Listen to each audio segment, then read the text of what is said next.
Justin Doellman calling in, professional basketball player all the way from Spain, probably best known in the Cincinnati area for his time as a Xavier basketball player. But I'm going to welcome in Justin Doellman right now. Justin, thank you for taking the time to call in with the Be Different podcast. I know that you were coming straight from practice and didn't have a whole lot of time to prepare or move even into your house. But you're in the car right now. But thank you for taking the time to work with us here.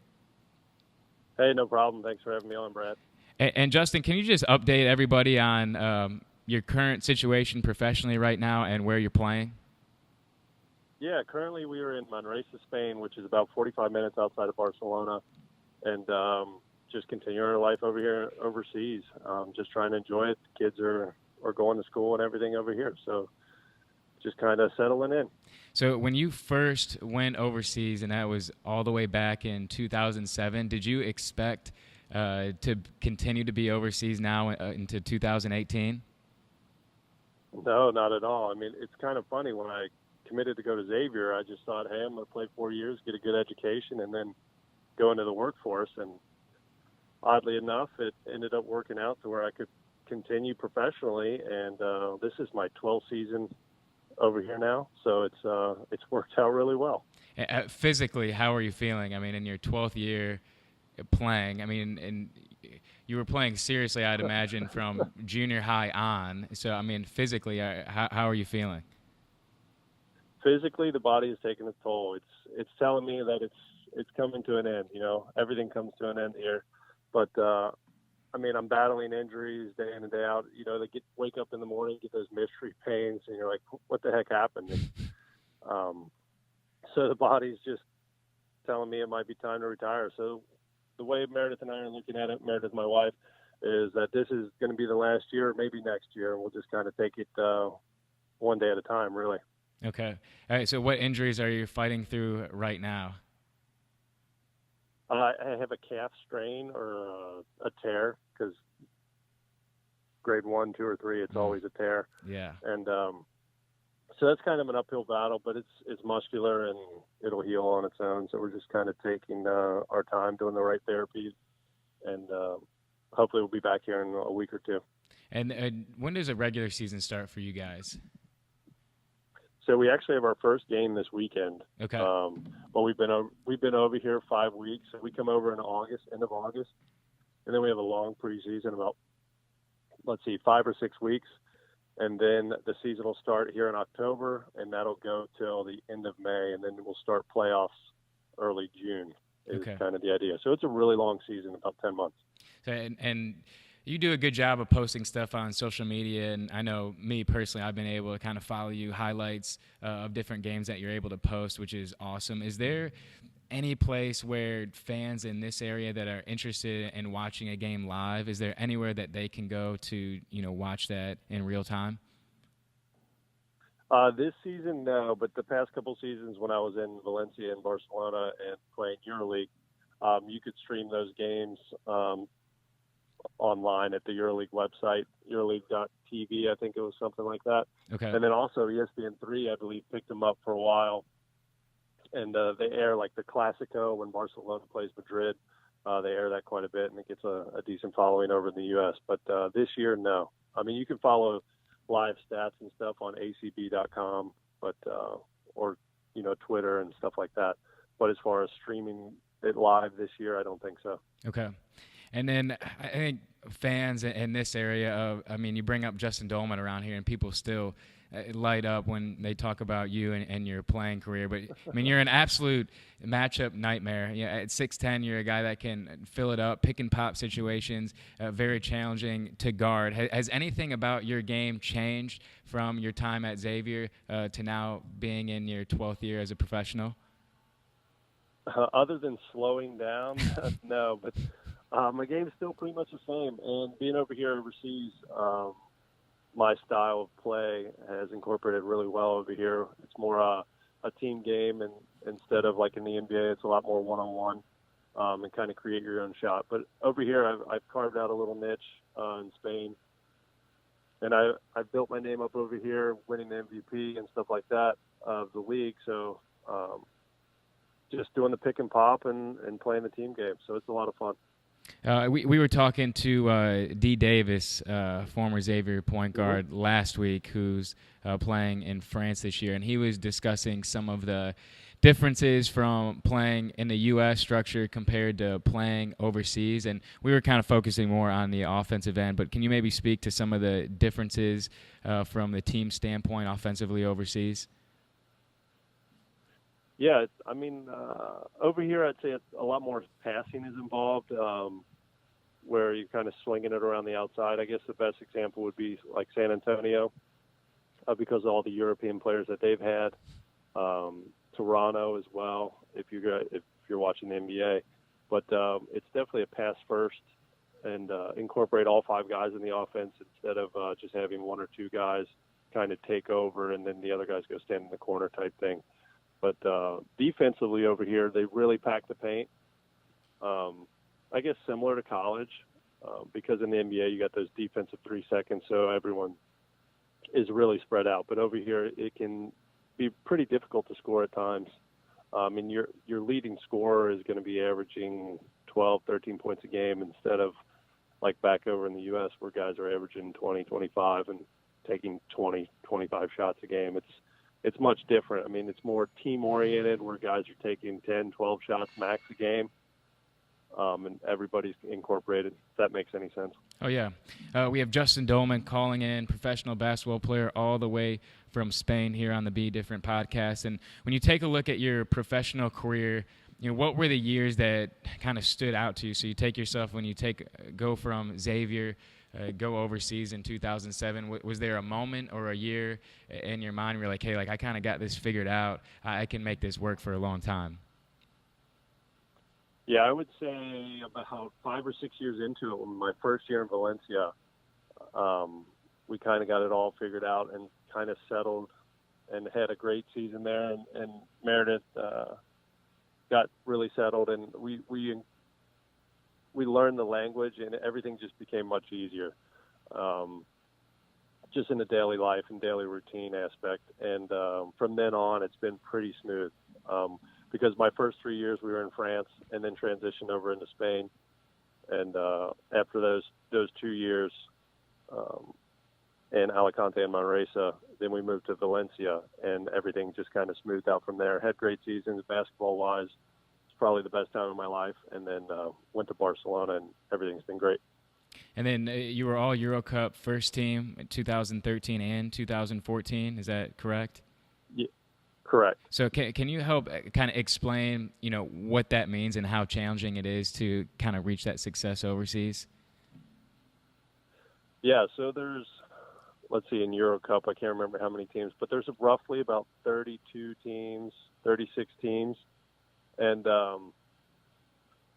at the end of the season, you're named either first team or second team or MVP, and there's only 10 spots available, and then they'll have a couple for like the rising stars, some young kids that don't get a lot of minutes, but they're on the up and up. But to get named on first team was a huge honor.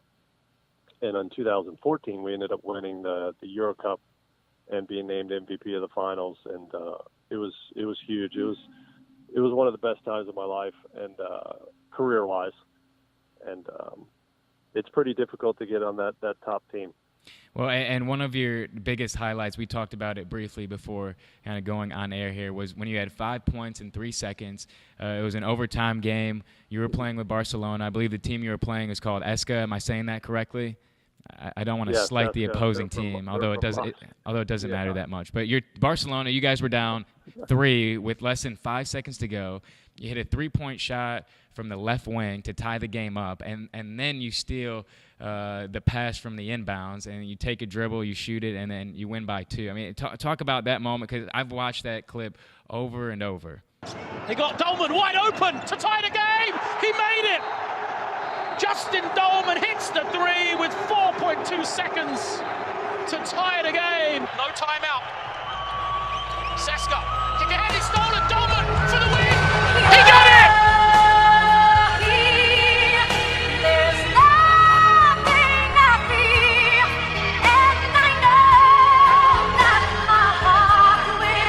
Yeah, that moment was huge. It was a really big game for us at home.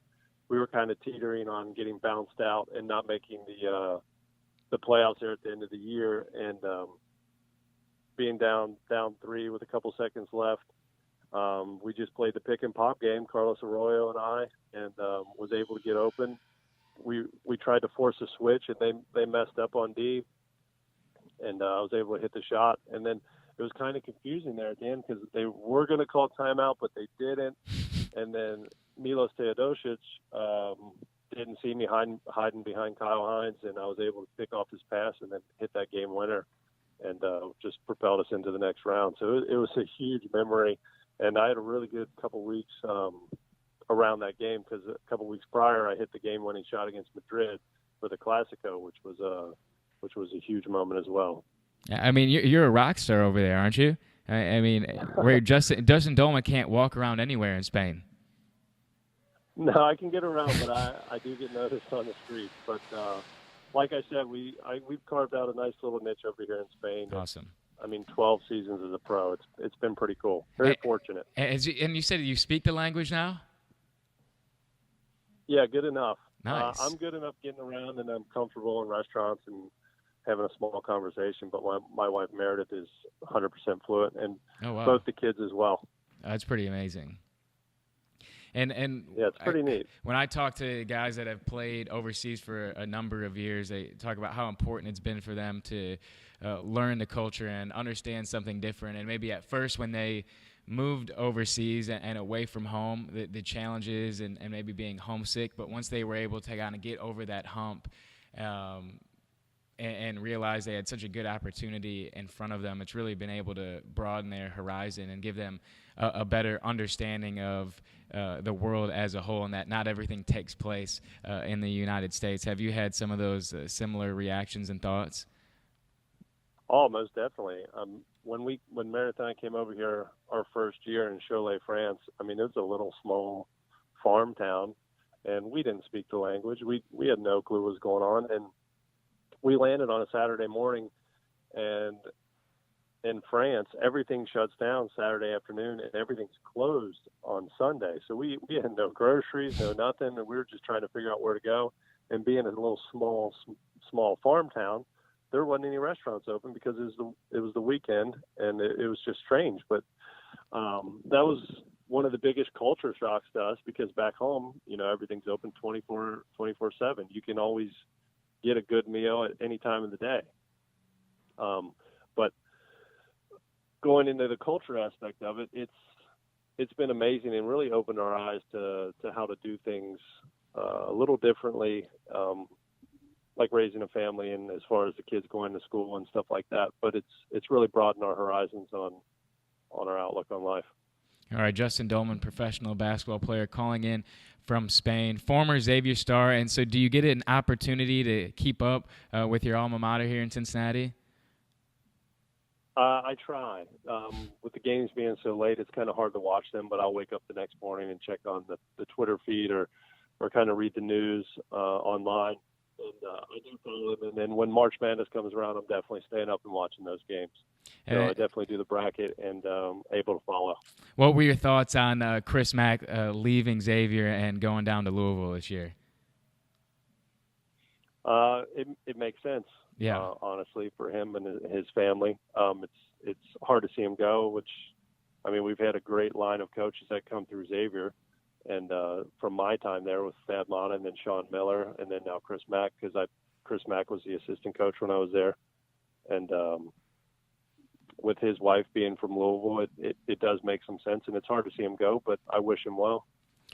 All right, and I do want to touch this because I know this is an important part of your off-season regimen, but triathlons. I know you got one triathlon in Columbus. Talk about kind of your off-season schedule, taking a little bit of a break from basketball and how you get into triathlons initially. Yeah, so I picked up triathlons, about 4 years after I started playing professionally. Just with the 10-month season over here, it's so long. And mentally, it's truly draining. So I wanted to stay in shape somehow, and but without touching a basketball. So I picked up triathlons, and it was something that Meredith and I could do together, and we enjoy being outside and doing those type of events. and it helps me stay in shape. It lets my mind disconnect from basketball, and kind of kill two birds with one stone there. All right, maybe I'll try one day. I've yet to do a triathlon. I feel like the more I hear about you talk about them, it's something that I need to put on my bucket list. Well, it's something pretty cool because you can be on the same course as the professionals, and you're just this amateur, but you're doing the same exact track at the same time, and it's pretty neat. And you're competing against yourself, and being a basketball player and it being a team game, it's something I really enjoy. Because you're competing against yourself in your own time and what your goals and expectations are. So I like that aspect of it. I'd imagine that you're always the tallest participant in the triathlon races. Have you ever had a 7-footer, a 7'2" guy in a triathlon race that you're running next to?